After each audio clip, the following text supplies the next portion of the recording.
అందరికీ నమస్కారము. ఈరోజు ధర్మ సందేహం. మూఢం అంటే ఏమిటి? మూఢం అంటే శుభకార్యాలు చేయడానికి వీల్లేని రోజులు, ఏ పని చేయకుండా పనికిరాని కాలంగా విడిచిపెట్టే కాలంగా దీనిని భావిస్తారు.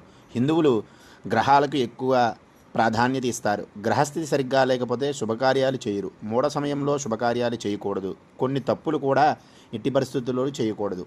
ఎందుకు మూఢం వస్తుంది? ఈ సమయంలో ఎందుకు శుభకార్యాలు చేయకూడదు? మూఢం అనేది రెండు రకాలు: గురుమూఢం, శుక్రమూఢం అని అంటారు. ఇక ఇప్పుడు వచ్చేది జూన్ 10వ తేదీ నుంచి జూలై 8వ తేదీ వరకు గురుమూఢమి.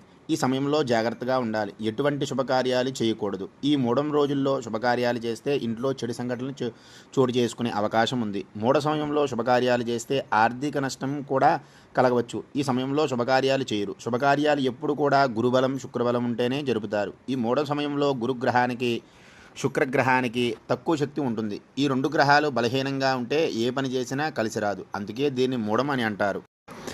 మూఢ సమయంలో ఏం చేయకూడదు? మూఢ సమయంలో పెళ్లి చూపులు నిర్వహించడం వంటివి చేయకూడదు. పెళ్ళిళ్ళు కూడా ఈ సమయంలో జరపకూడదు. ఒకవేళ పెళ్ళిళ్ళు జరిపిస్తే కొత్త దంపతుల మధ్య సఖ్యత ఉండదు. గొడవలు పడుతూ ఉంటారు. విడిపోయే అవకాశాలు ఉన్నాయి. శుభకార్యాలని ఈ మూఢ సమయంలో ప్రారంభించకూడదు. అలా చేస్తే చెడు జరిగే ప్రమాదం ఉంది. లగ్న పత్రికలు రాసుకోవడం, పెళ్లి పత్రికలు జోలికి వెళ్ళకూడదు. మూఢ సమయంలో పెళ్లి మాటలు మాట్లాడడం కూడా తప్పే. పసిపిల్లలకు పుట్టు వెంట్రుకలకు తీయించకూడదు. కొత్త వ్యాపారాలను మొదలుపెట్టకూడదు. పుట్టు వెంట్రుకలు ఈ సమయంలో తీస్తే పిల్లలకు దీర్ఘకాలిక అనారోగ్య సమస్యలు వచ్చే అవకాశం ఉంది. చెవులు కుట్టించకూడదు. కొత్త వాహనాలు కొనుగోలు చేయకూడదు. శంకుస్థాపన చేయడం వంటివి కూడా చేయకూడదు. ఈ సమయంలో కొత్త ఇంట్లోకి మారడం, సొంత ఇంటికి వెళ్ళిపోవడం లాంటివి చేయకూడదు. అలా చేస్తే కుటుంబ సమస్యలు వస్తాయి. దేవుడికి మొక్కులు చెల్లించుకోవడం కూడా ఈ మూఢ సమయంలో చేయకూడదు.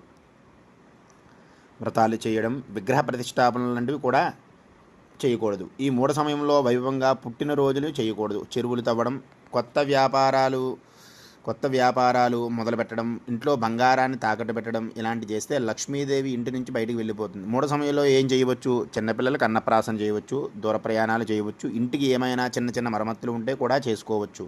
భూములు అమ్మడం, భూములు కొనడం వంటివి చేయవచ్చు. అగ్రిమెంట్లు రాసుకోవడం తప్పులేదు. రిజిస్ట్రేషన్ చేయించుకోవడం లాంటివి కూడా చేయవచ్చు.